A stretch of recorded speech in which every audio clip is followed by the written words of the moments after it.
একটা প্রশ্ন প্রচুর তোমরা করেছো যে ভাইয়া আমাদের যে পরীক্ষা স্থগিত করেছে এ কারণে কি আমাদের বিশ্ববিদ্যালয়ে ভর্তিও পিছিয়ে যাবে? এ ব্যাপার নিয়ে আমি তোমাদেরকে একদম সরাসরি সলিউশন দিয়ে দিচ্ছি যে আসলে পিছিয়ে যাবে কি না। কারণ দেখো, বিশ্ববিদ্যালয়ের ভর্তি সেটা জাতীয় বিশ্ববিদ্যালয় হোক, সেটা পাবলিক হোক, সেটা ঢাকা ইউনিভার্সিটি হোক, মেডিকেল হোক, নার্সিং হোক, যে কোনো জায়গায় এই যে তোমাদের যে পরীক্ষা স্থগিত হয়েছে তিনটা বোর্ডের, তার প্রভাব কিছুটা পড়বে। তবে সেটা একদমই যে অনেক প্রভাব পড়বে তা না। আমি তোমাদেরকে পুরো বিষয়টা এক্সপ্লেন করছি, গত বছরের উদাহরণ দিয়ে বলবো, কারণ গত বছরও সেম ঘটনা ঘটেছিল যেখানে কয়েকটা বোর্ডের পরীক্ষা স্থগিত ঘোষণা করেছে। তো চলো আমরা একটা একটা করে বিষয় এক্সপ্লেন করি। প্রথমত, তিনটা বোর্ডের পরীক্ষা স্থগিত ঘোষণা করেছে, যার মধ্যে সাধারণ শিক্ষা বোর্ডের অধীনে রয়েছে সিলেট শিক্ষা বোর্ড, আর ওপাশে মাদ্রাসা এবং কারিগরি বোর্ডও রয়েছে।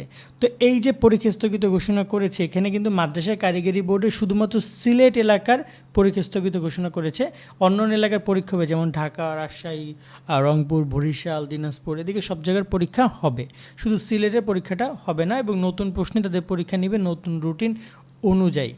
এখন এখানে বলতে পারো যে তাহলে আগে প্রশ্নটা আসে যে ভাইয়া যে পরীক্ষা স্থগিত করেছে সেটা হচ্ছে 30 তারিখ থেকে 8 তারিখ পর্যন্ত, মানে বলা যায় যে 30 তারিখ থেকে 8 জুলাই পর্যন্ত প্রায় 4টা ওভারঅল মাদ্রাসা কারিগরি বোর্ডের 5টা পরীক্ষা স্থগিত ঘোষণা করেছে।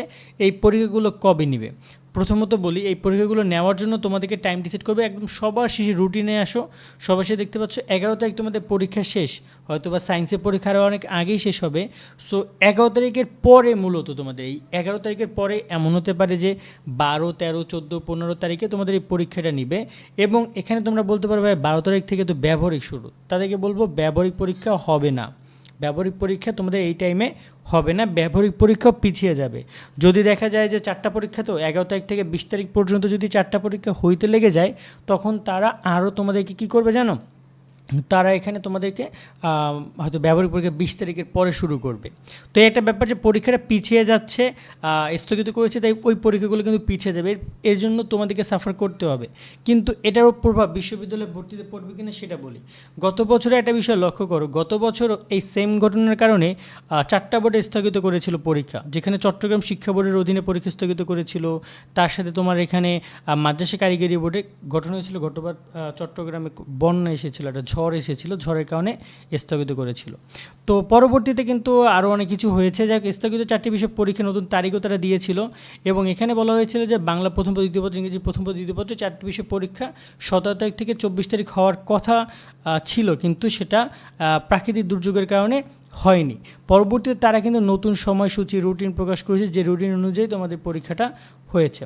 এখন কথা হচ্ছে যে এই যে রুটিন অনুযায়ী পরীক্ষাটা তোমাদের নিয়েছে তারা, বা তারা যেই করেছে, সেক্ষেত্রে তোমাদের যে রেজাল্ট প্রকাশ 2023 সালে তোমাদের সিনিয়রদের, ওদের রেজাল্ট প্রকাশ কিন্তু এই যে 26 নভেম্বর হয়েছে, প্রকাশ করেছে। এবং কারো রেজাল্ট কিন্তু এমন না যে চট্টগ্রাম বোর্ডের রেজাল্ট তোমার হচ্ছে যে পরীক্ষা একটু মানে দেরিতে নিয়েছিল, বা মাদ্রাসা কারিগরি পরীক্ষা দেরিতে নিয়েছিল, তার রেজাল্ট ওদেরটা পরে দিয়েছে, তা কিন্তু না। সবার রেজাল্ট একই দিনে প্রকাশিত হয়েছে। সো একই দিনে সবার রেজাল্ট প্রকাশ হয়েছে। এখানে সমস্যাটা কোথায়?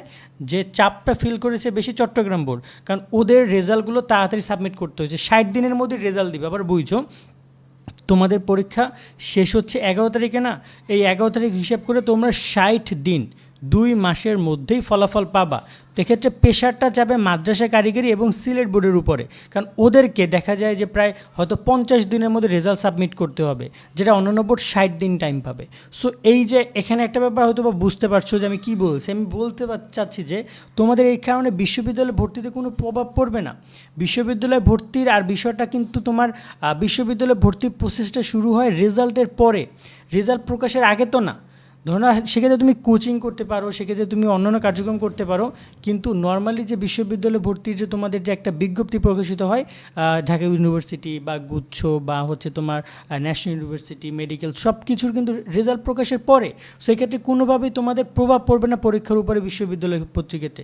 হ্যাঁ, মাদ্রাসা বোর্ডের শিক্ষার্থীরা একটু সাফার করবা, তোমরা কম সময় পাচ্ছ, 10-15 দিন কম সময় পাবা বিশ্ববিদ্যালয় ভর্তির প্রস্তুতিতে, কারণ তোমাদের যে সময় হয়তো 11 তারিখ সবার পরীক্ষা শেষ, কিন্তু তোমাদের পরীক্ষা 11 থেকে শেষ হবে না, তোমাদের শেষ হবে 20-25 তারিখে। ওই সময় তোমরা সিলেট মাদ্রাসা কারিগরি বোর্ডের শিক্ষার্থীরা একটু বেশি করে পড়তে হবে। তো দেখা যায় ওই সময় অন্যান্য বোর্ডের শিক্ষার্থীরা প্রস্তুতি নিতে পারবা, প্রভাব পড়বে না। আবার বলছি, রেজাল্ট প্রকাশ হওয়ার পরে মূলত এভাবেই ব্যাপারটা পুরো ক্লিয়ার করা হবে যে রেজাল্ট প্রকাশ করা হয়েছে, তারপর বিশ্ববিদ্যালয়ে ভর্তির বিজ্ঞপ্তি দিবে এবং এখানে সিলেট বোর্ড, মাদ্রাসা কারিগরি কার স্থগিত করছে, কার স্থগিত করেন, এরকম কোনো আলাদা ডিভাইড করবে না। নর্মাল যেভাবে হয় সেভাবেই ভর্তিটা হবে। সো এই জায়গায় তোমরা যে একটা কনফিউশন ছিল, আশা করি সে ব্যাপারটা ক্লিয়ার হয়েছে। এরপর কোনো কোশ্চেন থাকলে সেটা আমাদেরকে কমেন্টের মাধ্যমে অফকোর্স জানাইতে পারো, আমরা সে বিষয় নিয়ে কথা বলবো।